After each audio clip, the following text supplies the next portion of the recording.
हिन वक़्तु असांखे जॉइन कयो आहे मुजाहिद बरेलवी साहब, पाण सीनियर सहाफ़ी आहिनि, उन्हनि सां इन हवाले सां ॻाल्हि ॿोल कयूं था। अस्सलाम वालेकुम मुजाहिद साहब। सर, सबसे पहले तो बहुत शुक्रिया, आपने प्रोग्राम के लिए वक्त दिया। सर, आज हम 3 मई सहाफ़त की आज़ादी का दिन मना रहे हैं और आज भी जो है खुशदार में एक प्रेस क्लब का सदर मोहम्मद सिद्दीक शहीद हो गया है। तो सर, क्या असबाब हैं कि पाकिस्तान में सहाफ़ी महफूज नहीं है? देखिए, आपने दुरुस्त कहा कि जो खुशदार का वक्त हुआ, और आपको ये भी बदकिस्मती है कि ये बल्कि मुझे मौका मिला तो बता दूं कि बलूचिस्तान में तो बदकिस्मती ये है कि एक तरफ तो रियासत की जबर का शिकार होते हैं, दूसरी तरफ जो सो कॉल्ड लिबरेशन मूवमेंट है वो भी अपना टारगेट बनाती हैं। और ये बड़ा अफसोसनाक अमर है कि बाकायदा कबूल करती हैं BLA या BRA के हमने मारा। तो बेचारे मारो तो जाके ये बड़े सरदारों नवाबों के बेटों औलादों को बंगलों में जाके मारो ना। आपने कुछ सुना इस दौरान कोई बड़ा सरदार नवाब इन लोगों के जो सो कॉल्ड जो है लिबरेशन मूवमेंट के हाथ मारा गया? ये बेचारा क्या साफ ही बैठा होगा? ये इससे पहले डॉक्टर चिश्ती मुजाहिद या और लोग। एक तो मैं इसकी मजम्मत करते हुए ये भी कहूंगा और उनसे अपील करूंगा कि आप इन बेचारों ने क्या आपका ये जो खुशदार प्रेस क्लब के सदर ने कौन से आपके हुकूक छीने होंगे? इस बेचारे ने कौन सी बड़ी इतनी मुखबरी की होगी? तो सिर्फ ये सॉफ्ट टारगेट था, आपने मार दिया।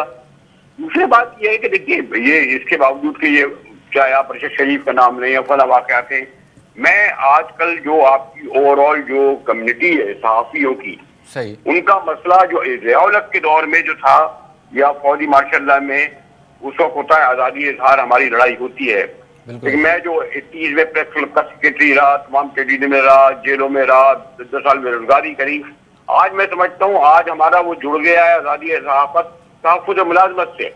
सही, आप मुझे अगर आज कहेंगे, आज मेरी मैं अभी तक किराए के घर में रहता हूँ, मेरे अपने बच्चों को अगर पढ़ाना हुआ और आज अगर मेरी नौकरी मिले 2 महीने 3 महीने तनख्वाह नहीं मिले या नौकरी पे नहीं लूँ, फिर आप कहें जाइए प्ले कार्ड लेके बाहर खड़े हों।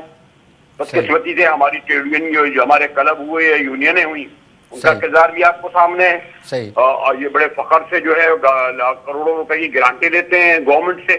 तो ये किस तरीके से आवाज उठाएंगे? आज आपकी पूरी ओवरऑल जो 20 चैनल या जो अखबार हैं दम तोड़ रहे हैं, या तो चैनल या वो हो रहे हैं। मेरा तो अब आज जब आज़ादी सहाफ़त के दिन निकाल रहे हैं तो उसको तहफ़्फ़ुज़ मुलाज़मत से जोड़े बगैर आप बात नहीं कर सकते।